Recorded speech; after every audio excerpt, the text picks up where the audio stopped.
Hey everybody, welcome to another solo post-combine episode of Phil on the Mic. Unfortunately, it's just me today, Darrin, as Phil has actually been in New Orleans for the last week, spending time with the Saints, assisting on the David Carr signing, which I think is a great signing. And now he's there just advising them in some other capacity with some other things that are all hush hush. He couldn't tell me. But so I'm here today. You got me alone, unfortunately, or fortunately, if you're my mother. A lot to talk about today. A lot of stuff that's on my mind. And the one thing that I wanted to mention is just before I start everything is, those of you that have watched the show and watched the show know that I'm a huge Barry Bonds fan. I like all the steroid guys or alleged steroid guys. I saw a stat the other day that I had never heard before, and that is, Barry Bonds played from 1986 to 2007, and miraculously during that time, he never had a Hall of Fame teammate. And just let that sink in for a minute. With all of the Hall of Famers that are out there, he never ever had one on his team. And I just thought that was fascinating. I don't know why, but really, really interesting stuff. So give that some thought, ponder that for a second. But I want to jump right into things today. And the first one that I want to talk about is something that I really have a problem with. And I think it's a little bit of a rant that I'm going to go on. We all know how these professional athletes, they think they're untouchable. They can do whatever they want. There's no repercussions. It's almost like you think that sometimes some of the stupidest people on the planet happen to be professional athletes. And it's unfair to say. It's unfair to say, and I'm not saying maybe it's just because that's what's publicized, but you take guys like Cristiano Ronaldo, who was accused of rape many years ago, the great sprinter Oscar Pistorius from South Africa that didn't have the legs that qualified for the Olympics, accused of murder. Aaron Hernandez, we know what happened to him. Mike Tyson, who served prison time for rape. You've got Kobe Bryant, who was accused of rape way back when. O.J. Simpson, we all know about that guy. It's interesting to me as we look at that, and it seems like for the most part, the guys that are in the prime of their careers, they kind of get a second shot. But the guys that aren't in the prime of their careers anymore, they're kind of put out to pasture. And it's interesting, because when you look at the guys, like Aaron Hernandez, we know what happened to him. Maybe he was in the prime of his career, but he was just out there. It was just one of those situations. But Mike Tyson was kind of past his prime. O.J. Simpson, obviously, way after he retired. But if you look at Ronaldo, you look at Kobe, I mean, these guys were still revered, even though these things allegedly happened. I mean, they were involved in these situations. We can also look at a guy like Tiger Woods.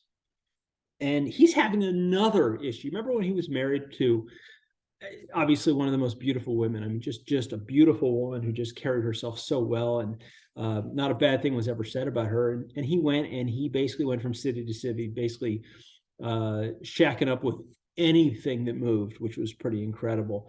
And with him it was a little bit different. It's like, okay, you know what, you didn't really have a childhood, you didn't really have that chance to go out and date. So what should you have done? You should have gotten married. That's what you should have done. You should have gone out, gotten it all out of your system, and then gotten married. But he didn't do that. And now he's in a 5-year relationship, or 6-year relationship. I'm sorry, whatever it is.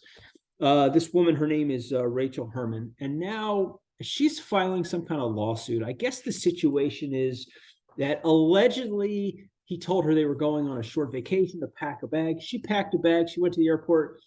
He wasn't there. She came back and the locks were changed on the house, and he said, "Get the F out."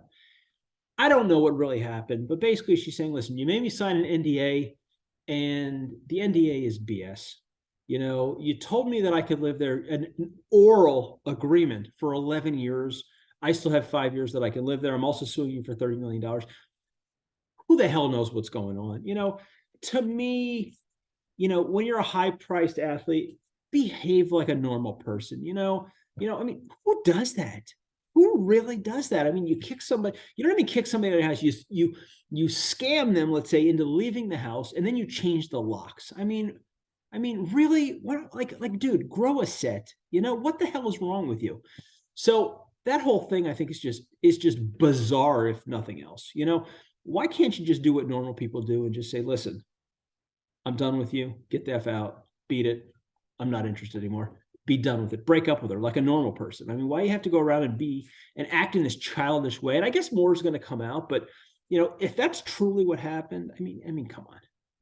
I mean, what are you thinking? You grow up. Just grow up. That's all I'm saying to Tiger Woods. Grow up once and for all, because you're acting like a friggin' baby, some kind of moron. Then let's go to Jay Morant.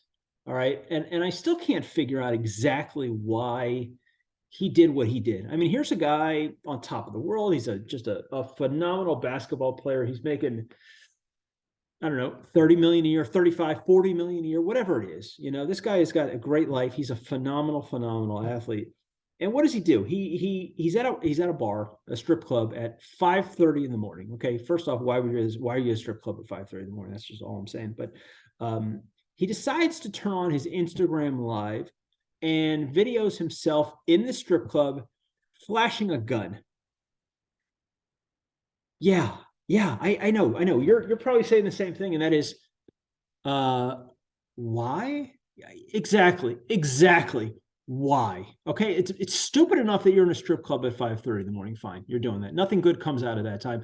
You ever seen how athletes in strip clubs usually are barks? People are usually going after them. They're looking for something. When these guys go out in public, if they act like idiots, it's gonna get out because there's cameras everywhere. People have their phones. They want to take this. They want to take that. They want to witness this. And this is a guy. Why? Why would you do that? Why would you whip out a gun in a strip club? Why would you put it on Instagram Live? Probably because you're drunk, you're high, whatever it is, and you're too friggin' stupid to think about what you're doing. Oh, this is funny. Ha ha ha. I want to show everybody, that nothing can happen to me. And I know I think he got suspended for a few games, but that's going to be it because, he's a star athlete. But when you think about him, I mean, last summer he had a 17-year-old boy in the head. He also threatened a security guard in a parking lot of a mall. Like, this is not a good guy. I mean, what is wrong with this guy? Is it that difficult to be a nice guy? I mean, has your ego gotten the best of you you think that you're better than everybody else? Come on. It's just ridiculous. Absolutely ridiculous. So why he did that, I still don't know, except that I think that he's just a bonehead. I mean, that's what it comes down to. Then you got another guy like Shawn Kemp, right? And this is what I've been reading. So he was arrested in connection with a drive-by. I guess there was an altercation between he and another driver in another car. I don't know what the heck it was. And it ended up shots being fired. And allegedly it was shots by Shawn Kemp. All right. First off, why do you have a gun with you? Why are you carrying a gun in your car? You're still a high-profile athlete. You're 6'10", 6'11". People are going to recognize you. And fine, even if you have a gun, okay, because it is your right to have a gun as long as you have the proper license for it. Why are you bringing it out and shooting somebody? Why are you trying to shoot somebody? I mean, really? Over a car dispute? I mean, what was it? Maybe the guy cut you off by accident? Ooh, oh no. Guy pulled into your parking spot? I mean, at the end of the day, who cares? I mean, listen, I get mad all the time. I'm a very angry driver when I drive. And I'm behind a slow person or I pass somebody that's all by themselves wearing a mask, that kind of stuff. It really makes me angry. But not once do I think to myself, you know what? I want to get out my gun and shoot them. Think about it with some of these guys. One bad decision could cost you everything, and I don't know what's going to come out of this. And I don't know what actually happened. But the fact that he's involved and the fact that he's not in the prime of his career means that he's probably not going to get out of it if he, in fact, was the one that fired the gun. So we can keep going. And there's a couple more that I just want to talk about. I know I'm really ranting because this really annoys me. Alabama basketball player. What's his name? Brandon Miller, I think his name is. So allegedly, this is what I'm hearing. One of his friends or former teammates or whatever asked him for his gun. Okay. First off, why does an 18-year-old guy need a gun? Okay. I don't understand that. Second off, if Phil calls me up and says to me, hey, Darrin, I need your gun. And I say, yeah, sure, no problem. Without asking him what it's for, or anything. I mean, can you really be that stupid? Like, if you're old enough and you're smart enough to own a gun, shouldn't you be smart enough, like, I don't know, not to give your gun to somebody, no questions asked? Yeah. Oh, yeah. Is it loaded? Yeah. Is it ready to go? Yeah. I mean, what did you think the guy was going to do with it? I mean, what did you think? You think he was going to a strip club with Jay Morant and he wanted to show it at 5:30 in the morning? I mean, how stupid can you be? Really? So, but again, this guy, he's been cleared of all charges. And why is he cleared of all charges? Well, let's think about this. He's the SEC Player of the Year. He's leading the Alabama basketball team to a top 5 ranking, and he's probably a top 5 pick in the NBA draft. I'm an NBA team. I'm a scout. I'm saying to myself, you know what? This guy might be a great ball player, but I have some issues with this, and so, this guy is going to end up going scot-free. But to me, it raises a huge question, and that is, what's wrong with you? Like, what the hell is wrong with you? And that's exactly what I would say to him. Then you've got my favorite story is Grambling State. And I think this happened like 3 days ago. And allegedly 4 athletes broke into a dorm using a pistol.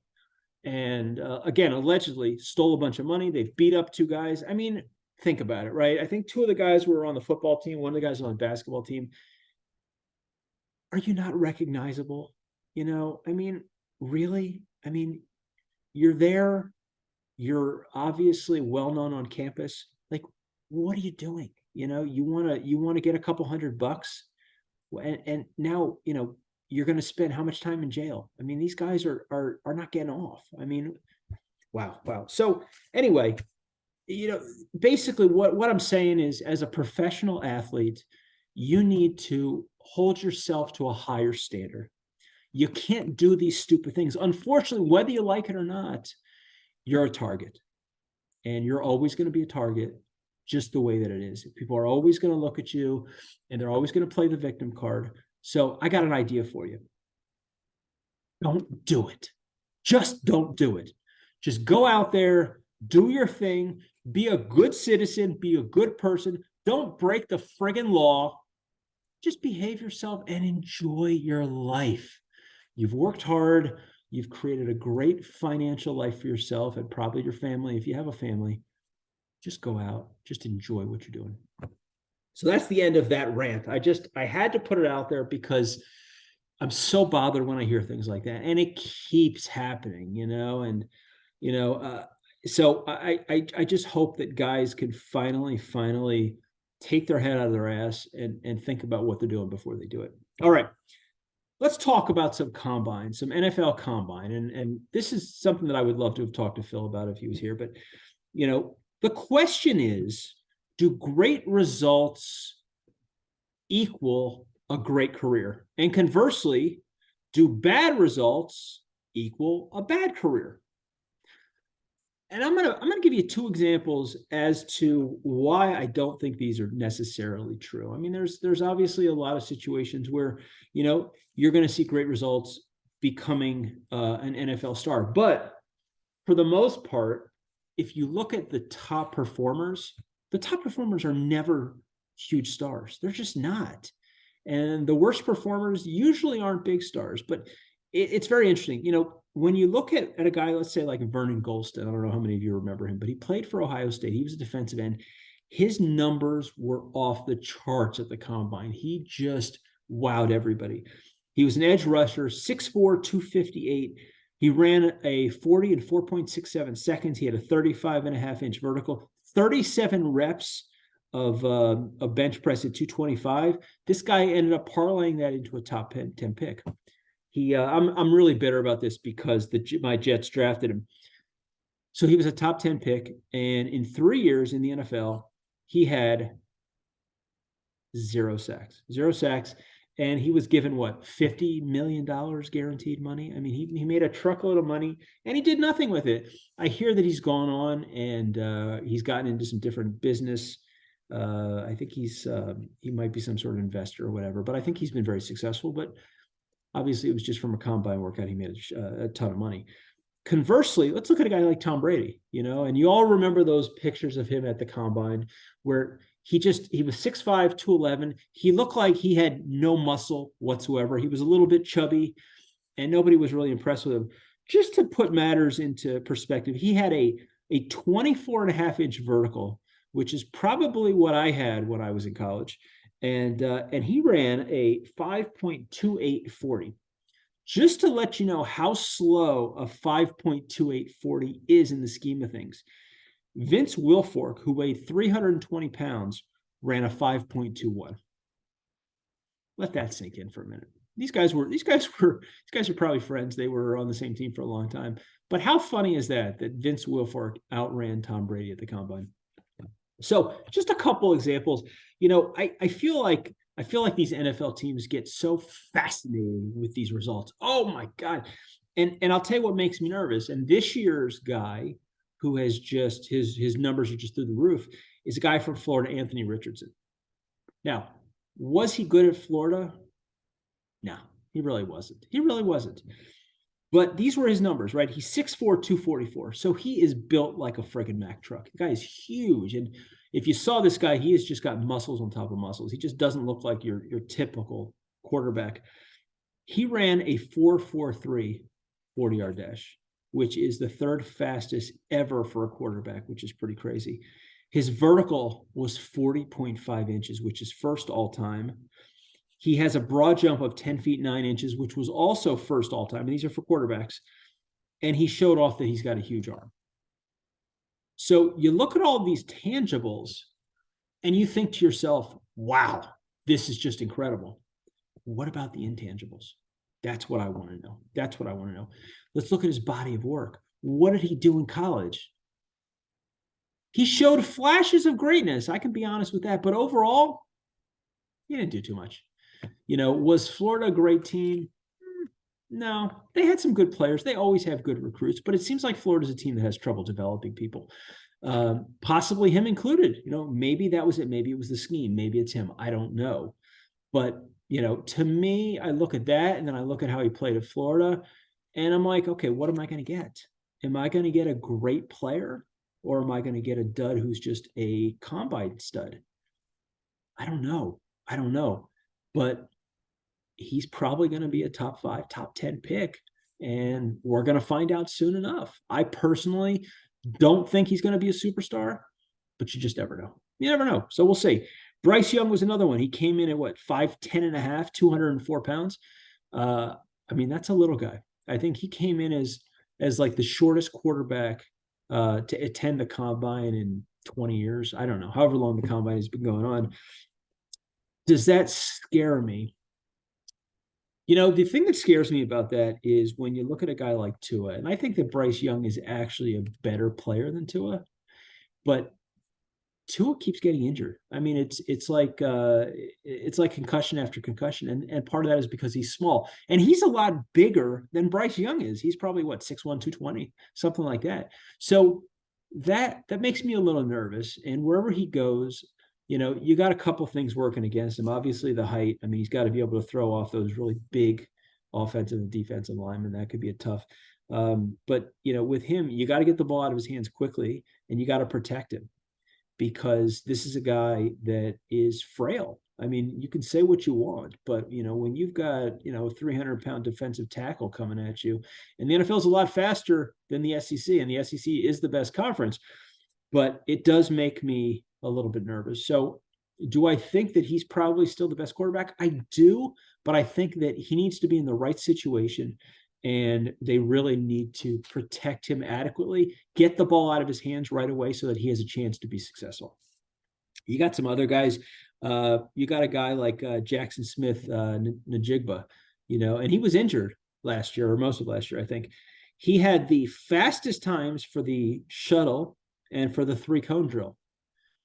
Not bad for a guy that was out basically all season. I think he had a knee injury. So unbelievable that he was able to come back. Ohio State had a great year, even though they really didn't have him on the field. So I like that. I think that has shown people that he's back.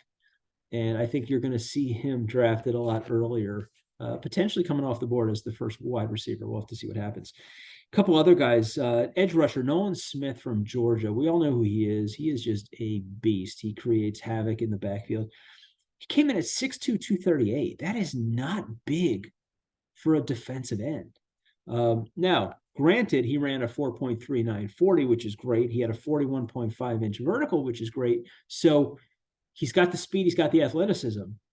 But being that small, going up against guys that weigh, what, 80 pounds more than he does? I don't know. That's tough. That was a little bit surprising to me. I didn't realize that he was going to come back that small. But, you know, you never know what's going to happen with the defensive end position. Somebody's going to take him, maybe not until the second round, but he'll definitely go. And I hope that he's a productive player. And I hope that he shows people that even with that smaller size, that he could be a big asset. Then we got a couple quarterbacks. We got CJ Stroud and we got Will Levis. And these guys both measured big. You know, CJ Stroud, 6'3", 214. Will Levis, 6'4", 229. The thing with Stroud is he showed that he does have a really strong arm. And I think he showed that he's got much better agility than people thought. And I think people thought he was an agile quarterback, but I think it's helped his draft status. And I think he's going to be the second one off the board. And you got a guy like Will Levis. You know, one of the things I heard about him is, oh, of all the quarterbacks, he's got the biggest hands. Ooh, I've got big hands. Who cares? I mean, really? I mean, I don't understand why that's a thing. I mean, do big hands prove that you're going to be a great NFL quarterback? Oh, I can grip the ball better. So what? I mean, I don't get that. Somebody's going to have to explain to me where that comes into play. I know he's got a cannon for an arm. I know he's got some good movement. So he is going to be a good draft pick, but he's another one of those guys. Did he have a lot of success at Kentucky? Not really. Not really. So, you know, I put him in kind of a class with Anthony Richardson, where I think both these guys are going to get drafted early. But I think it's a huge question mark, you know. And what are we looking at? Are we looking at their tangibles or their intangibles? Are we looking at what they possibly could do, or are we looking at what they did? You know, I think you got to take a combination of both. And, you know, these guys are going to make it or break it for an organization that is looking at future potential. I mean, I guess they look at it like, hey, these guys have these skills and we can develop them. So let's go ahead and draft them. I don't know. We'll see. Some big NFL news. Derek Carr. Sorry, David. Derek Carr, right? So the Raiders decide to drop him. I don't know who their quarterback is going to be. He ends up going as a free agent, and, you know, he's talked to several teams. I was hoping the Jets were going to get him, I got to be honest with you. But he ends up signing with the Saints. And the reason that he signed with the Saints is obviously, you know, whether the Jets were his first choice or not, he wasn't the Jets' first choice. And he didn't want to run around. I mean, he's like, you know what? Here's my deal. I can get 4 years, $150 million from the Saints. Might as well do it. Let's do it. That's a lot of money. Was it $37.5 million a year? Not that this guy needs money, but it's a good team. They're still a good team, and I think that they can do some really good things. I mean, they got Kamara, they got Thomas, they got some great offensive weapons. He steps in there, and I think he does a lot of great things for them. Does this make them that much better of a team? I don't know. The Saints have really never been known as a great defensive team. So I think it's going to help them to score more points this year.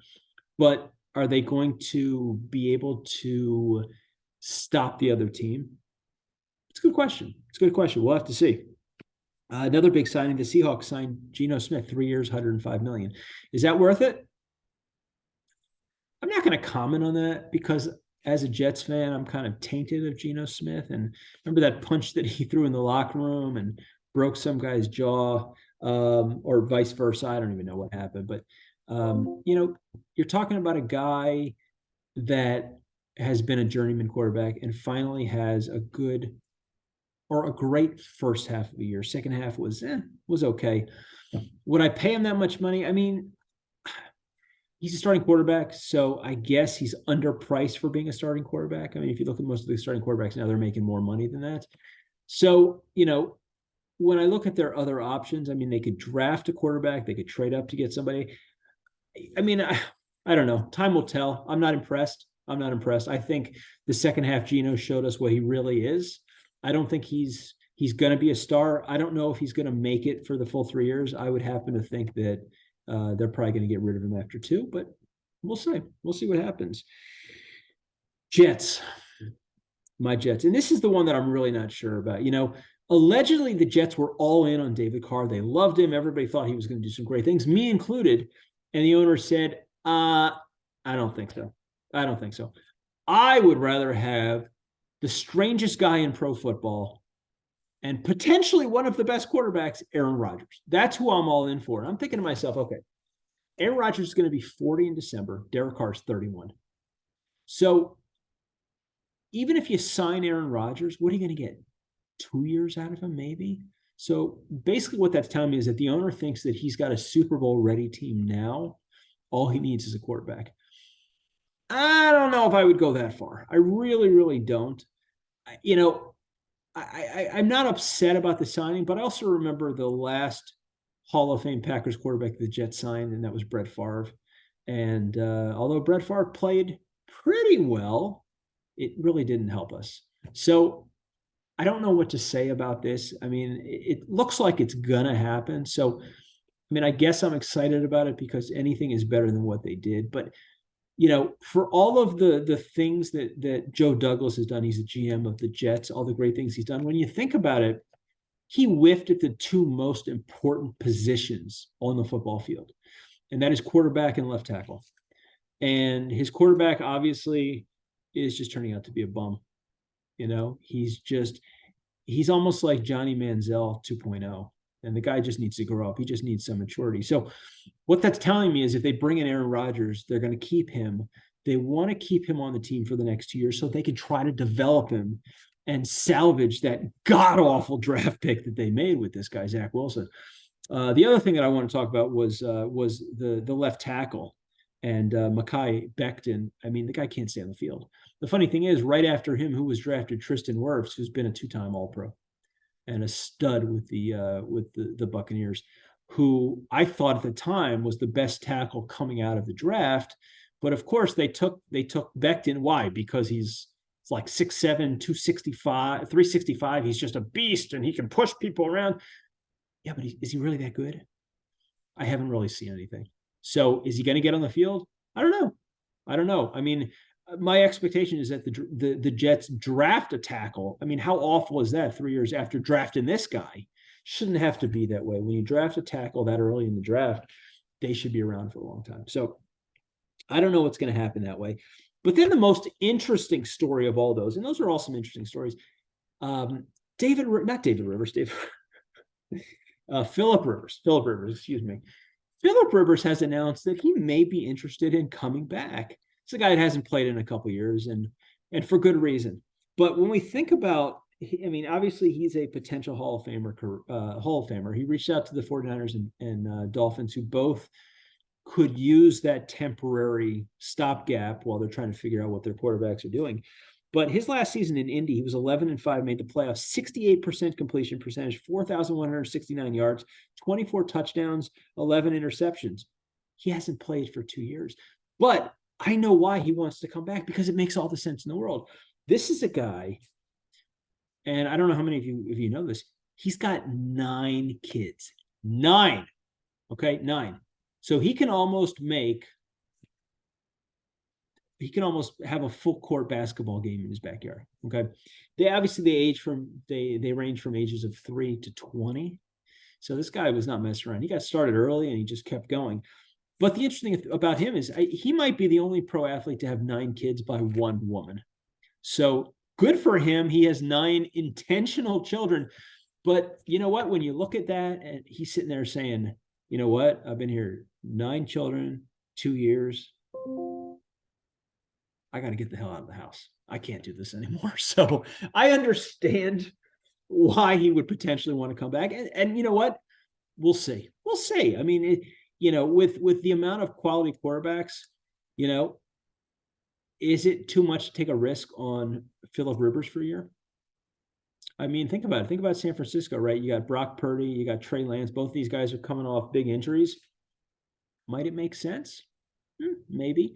Down in Miami, you've got, what's his name, Skyler somebody. I mean, I don't even know who he is. He's been their starting quarterback since Tua's been out with. He's still sitting in a room like Aaron Rodgers was for 4 years, dark room, because his concussions are so bad. So, do you want to bring in somebody that can, maybe help to get by the next year? I don't know what Tua's future looks like. He was playing really well too, so it's a little bit concerning. So I don't know. It's interesting. It's definitely interesting what's going to happen. And I fully expect for somebody to sign him if he's really serious about it and he's really getting himself back into football shape. So if nothing else, if he is serious, he will get invited to a camp and see if he can make a team. You don't have to pay him much. He just wants to do it probably just to get out of the house. Oh my God, I need a break. Football season gives me a break from my 9 kids. So I want to put that out there. A couple other things I want to talk about. Congratulations to Jim Boeheim on a phenomenal, phenomenal career. I mean, this guy coached for 47 years. Who does anything for 47 years? That's impressive. And what he did with that Syracuse program is really incredible. I mean, he won 1,015 games, losing only 441. And that's even with 101 wins that were vacated due to some allegations in the past. I can't remember what those are, but this is a guy that made 35 NCAA tournaments. He made 4 Final Fours. He won a national championship, 10 conference titles, and out of his 47 years, 38 times he won at least 20 games. And I think 6 of those were 30 games or 7. I mean, just crazy, crazy numbers. So I don't know if he retired or if he got fired or if it was a joint parting of the ways, whatever the case is.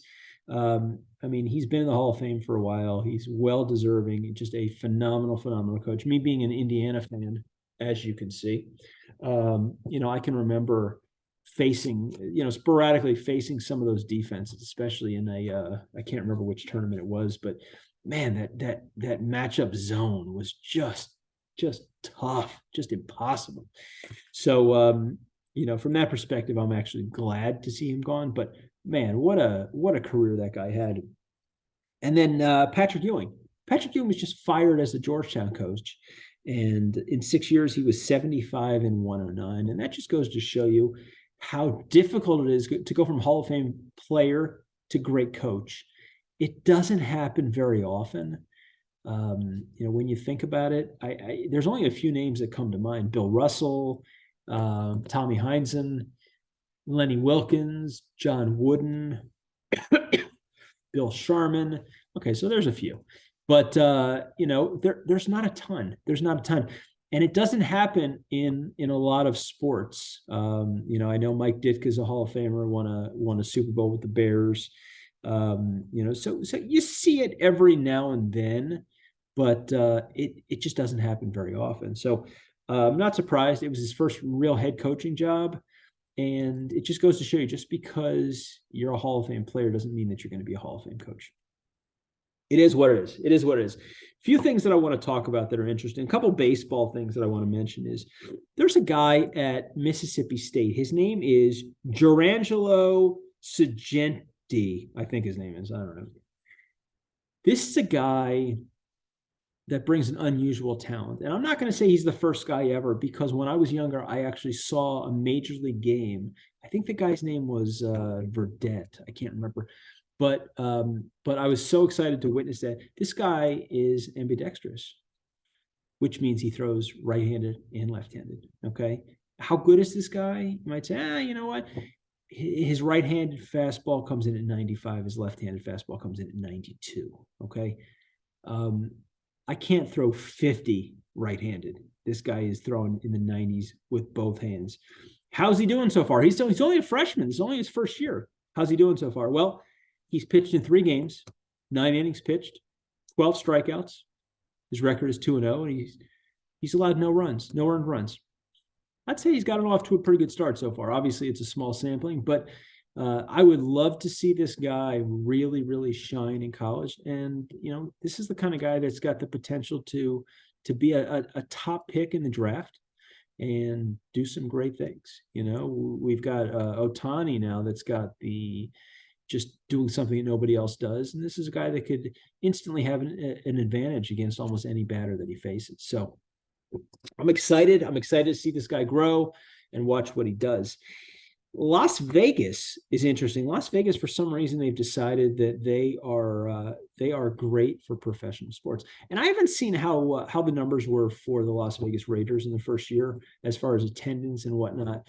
But I guess the city of Las Vegas is having a love affair with Oakland because, first they pluck off the Raiders. Now they're going after the A's. They're saying, hey, you guys are really struggling in Oakland. I don't know if Oakland is just turning into not really a good sports town or what, but they're going after the A's. And I got to be honest with you, I think they're going to succeed. I think the A's are going to be playing in Las Vegas, assuming they can get out of whatever contract they have. And I don't know the particulars, but it probably makes sense for a franchise like that they're just not good. I mean, they had so many good teams, but they're just not good anymore. Maybe moving to Las Vegas will help them to attract some better players. Maybe just a change of scenery for an entire team would be good. Who knows? Who knows? But we'll see what happens. I thought that was kind of interesting. A couple little things that I wanted to mention to look out for. UNC. Most of you probably know that UNC basketball actually was ranked preseason #1. I was so excited when Indiana beat them. And, it turns out they went from #1 to not being ranked. Yes, they did win 20 games this year. They're 20-13, but they actually are projected to miss the tournament this year. And I think part of that might be just because they were supposed to be really good and they turned out they were really average. But, since going to 64 teams in 1985, that has never, ever happened. I think the preseason #1 team has only ended up with a seed higher than, I want to say, 5 one time. So this is pretty serious stuff. I'm not sure what's going on with North Carolina. I mean, they've got some great players there, and their top players had decent years. I don't know why they can't win the games. It's very strange to me. But watch out for that with Selection Sunday coming up this Sunday. It's pretty interesting to see what happens. Paul Gasol, the great forward from the LA Lakers, or center, or whatever you want to call him, 7-footer. He was on a number of their teams, and he was a great player. I mean, he was, he coupled with some of those other guys, especially Kobe Bryant, to make a really fearsome team and played really well. Well, his number was finally retired by the Lakers. I say great job, well-deserved, and probably should have been done a while ago. I thought he's definitely one of the Lakers' all-time greats for what he contributed to the team. So congratulations to Pau Gasol. Two more things I want to talk about. Katie Ledecky, the great American freestyler, just unbelievable swimmer, okay? She actually hasn't lost a domestic freestyle race of at least 200 meters since 2014. Okay. When you look up the word dominance in the dictionary, I think it's got a picture of her. That is absurd. 9 years she has not lost a race. She finally lost one to a 16-year-old Canadian, Summer McIntosh. 16 years old. Wow, that is incredible. But I just wanted to mention that because, I mean, we really don't talk about swimming or a lot of these other sports, but that kind of caught my eye, and I thought that was just incredible. Just incredible. I didn't realize that she hadn't lost it that long. She's got a whole bunch of gold medals, a whole bunch of world championships. I mean, she is just one of the most decorated swimmers, probably the second most decorated swimmer behind our boy, what's his name? He's from Baltimore. I can't even remember. He won 8 because he's got like 27 gold medals. But what a career. And she's still going strong. Maybe this is just a one-off thing. But she's still, even 9 years later, she's still going strong. So sorry that you lost a race, but congratulations on your dominance. And the last thing that I wanted to talk about, and this kind of bothers me. I know we don't like to get into any kind of political situation or talk about anything political, just because it's not really our thing. But the U.S. powerlifting, the women's powerlifting, is going to allow transgenders to compete in the women's division after losing a lawsuit. Say what you want, but men and women physiologically are different. They're made up differently. Men have more muscle. There's just a huge difference. That's why there's a separation between men and women. Look at swimming, with Leah Thomas. You got into a situation where she is bigger than everybody else, stronger than everybody else, and she destroys everybody else. You see her on the podium, and she's like this 8-foot giant with these normal 5.5-foot women. I mean, it's crazy. So to me, I'm thinking to myself, okay, you know what? That doesn't really.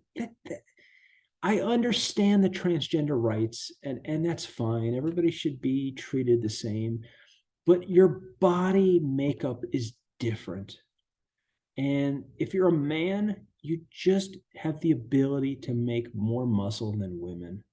You just have the advantage. So all these women that are in these divisions, I feel bad for them. The swimmers, I feel bad. I feel bad for all these people, all these women. It's like the U.S. national women's team. You know, some of them are coming out saying that they support transgender.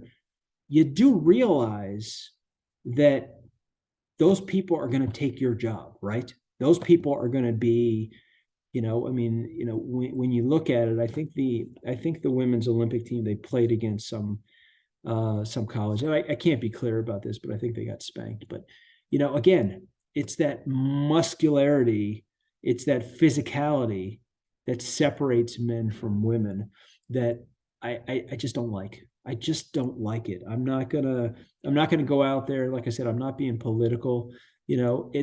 It is what it is. It is what it is, but I don't think when you're making an apples to apples comparison, I don't think that's really fair.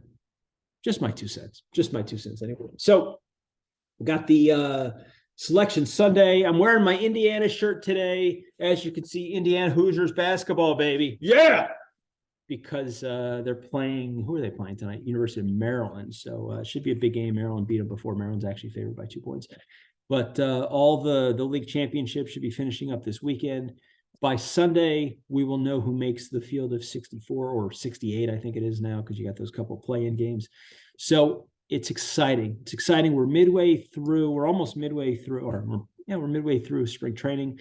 So there's a lot of great things to look forward to, a lot of things to be excited about. The NFL draft is coming up. So, I'm just excited. This is just a great time of year. The weather is getting better. It's now almost mid-March. So hope everybody enjoyed the episode. I'm sorry that you had to listen to me rant for however long I've been ranting for, but have yourselves a great weekend. Enjoy all of the sports that are coming up. Enjoy Selection Sunday. And I hope you all do well in your bracket. Next week, we'll talk about the bracket. We'll make some picks. We'll see what's going on. And with any luck, Phil will actually be back. So just remember, if you like us, keep listening. If you don't like us, keep listening. Maybe we'll grow on you. Tell your friends, tell your neighbors, tell your family, tell the people you like, tell the people you don't like. We're enjoying doing this. And so thanks for allowing us to keep doing it. Appreciate it, everybody. Have a great weekend. See you soon.